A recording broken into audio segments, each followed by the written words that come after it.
Good evening, visitors. Welcome to the Australian War Memorial's Last Post ceremony. My name is Richard Cruz, and joining us today from the Australian Army is Colonel Frank Colley. We welcome the veterans who have served, those that are still serving, and the families that love and support them. We acknowledge the members of RSL Services Clubs Association, RSL Victoria and RSL Queensland, who are watching the broadcast of this ceremony across Australia. And during this evening's ceremony, wreaths will be laid at the base of the Pool of Reflection by visitors to the memorial. Australia's Federation Guard is a tri-service ceremonial unit of the Australian Defence Force. They provide a ceremonial presence at civil and military events and during visits to Australia by foreign dignitaries. The Guard will now dismount the catapult party from the tomb of the unknown Australian soldier within the Hall of Memory.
If you're able, I invite you all to please stand and join in singing the national anthem.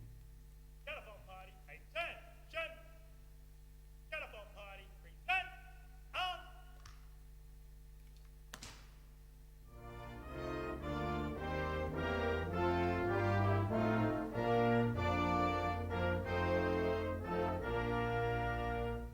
Australians, oh, let us rejoice, for we are young and free.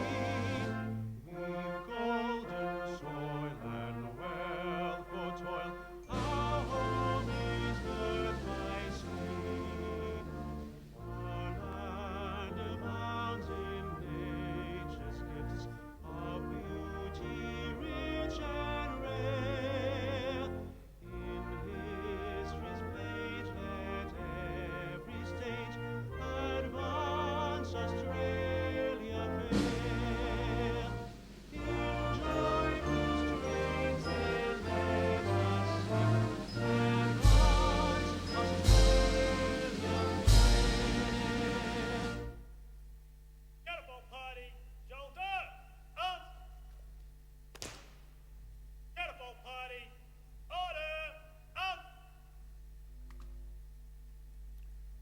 you're able, please be seated. The Australian War Memorial was the vision of Charles Bean, Australia's First World War official historian. Bean landed with the Australian troops on Gallipoli and stayed with them at the front through to the end of the war. The idea of this national memorial and museum came to him at Pozières, France, in the depths of the bloody fighting of 1916. Bean's idea was that this would be a place where families and friends could mourn their loved ones buried in faraway places. It would also be a place that could help all Australians understand what these men and women had endured and what they had done for us. Bean's vision, to which we remain true, is best expressed as inscribed in the entrance in the memorial's galleries. Here is their spirit in the heart of the land they loved, and here we guard the record which they themselves made. Tonight we'll read the story behind just one of those on the Roll of Honour, which lists the names of more than 102,000 men and women who have given their lives for us in war and on operations for more than a century. But first we present a lament, Flowers of the Forest.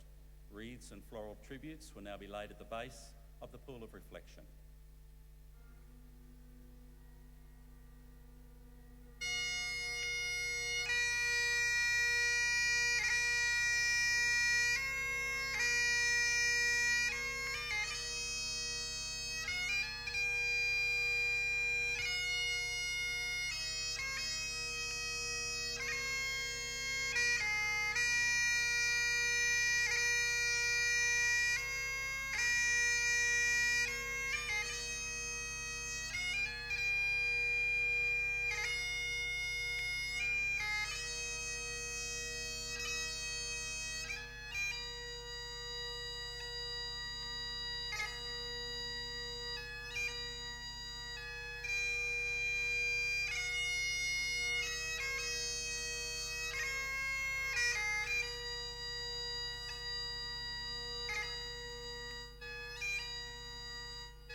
Today, we remember and pay tribute to Private Joseph Bottrall.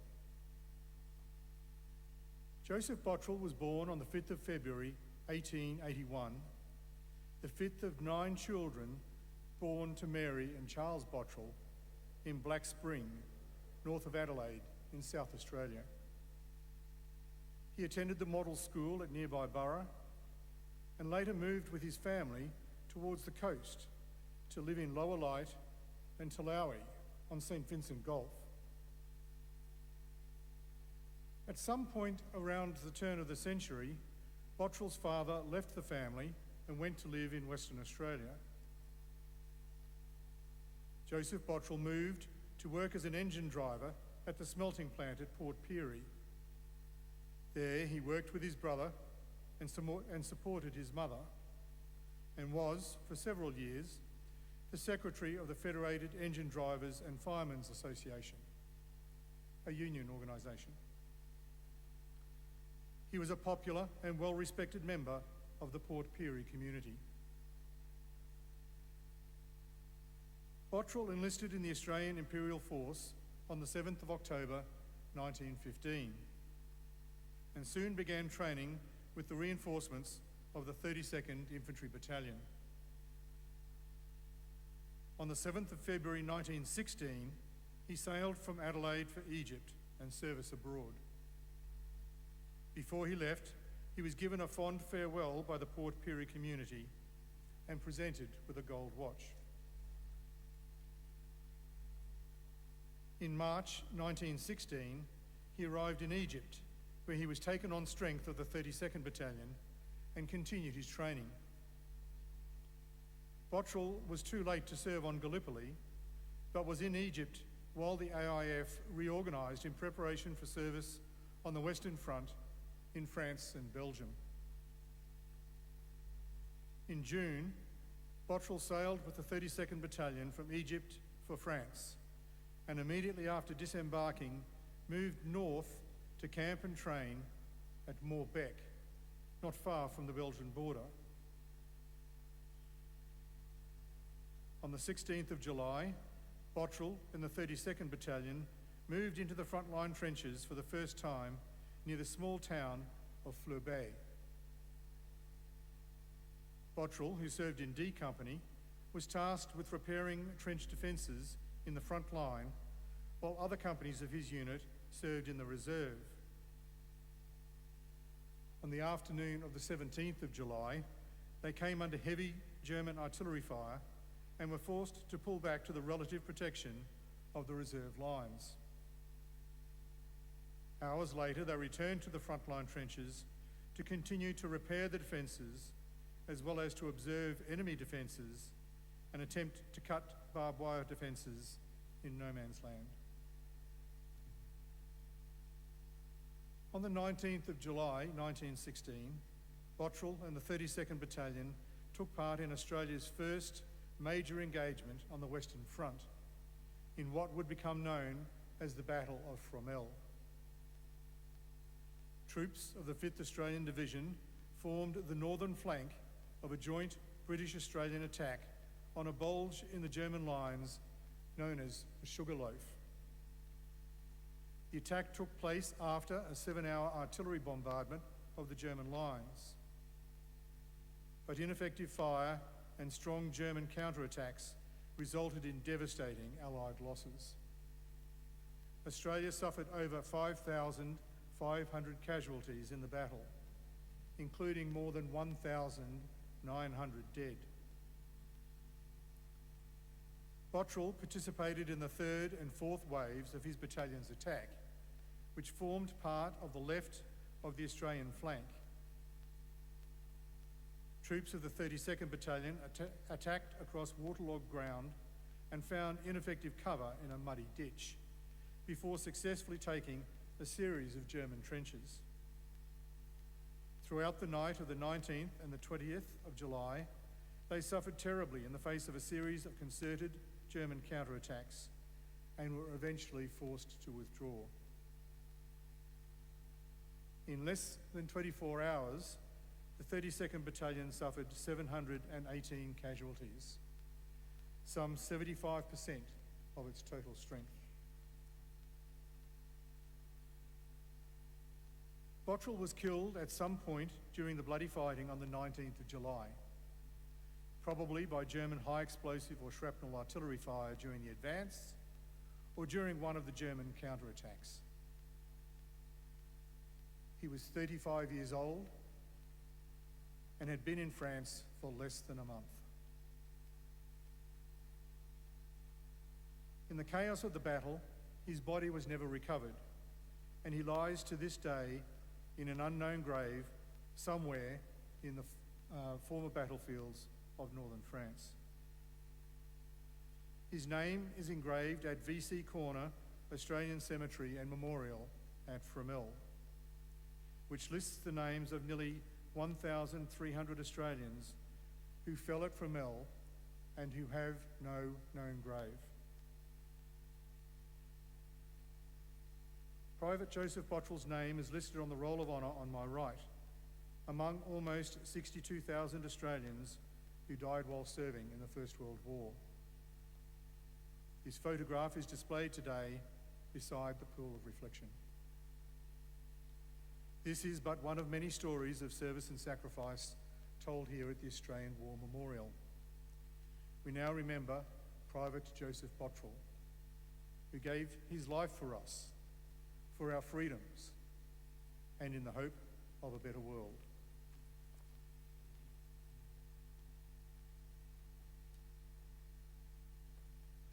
Please Please stand for the reading of the ode and the sounding of the last post. Catapult party, shoulder, arms.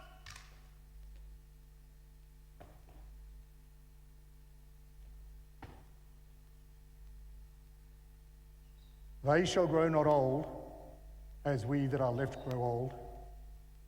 Age shall not weary them, nor the years condemn. At the going down of the sun, and in the morning, we will remember them. We will remember them. Catapult party, present, arms.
Catapult party, shoulder, arms. Lest we forget. Lest we forget.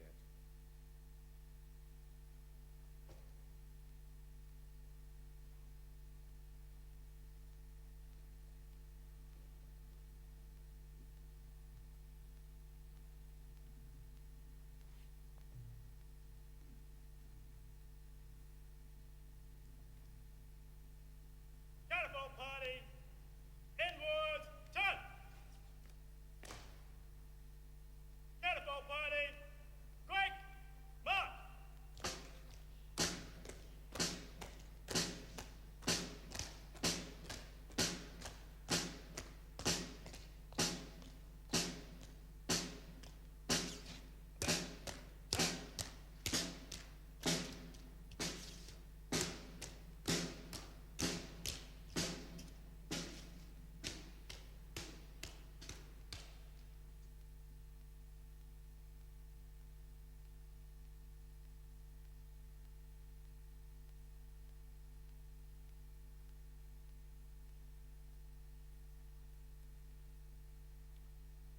We leave you this evening with the words of the memorial's founder, Charles Bean. Many a man lying out there at Poziere or in the low scrub at Gallipoli with his poor, tired senses barely working through the fever of his brain has thought in his last moments, well, it's over. But in Australia, they will be proud of this. Ladies and gentlemen, that concludes this evening's last post ceremony. We thank you for visiting the Australian War Memorial and wish you all a very good evening. Thank you.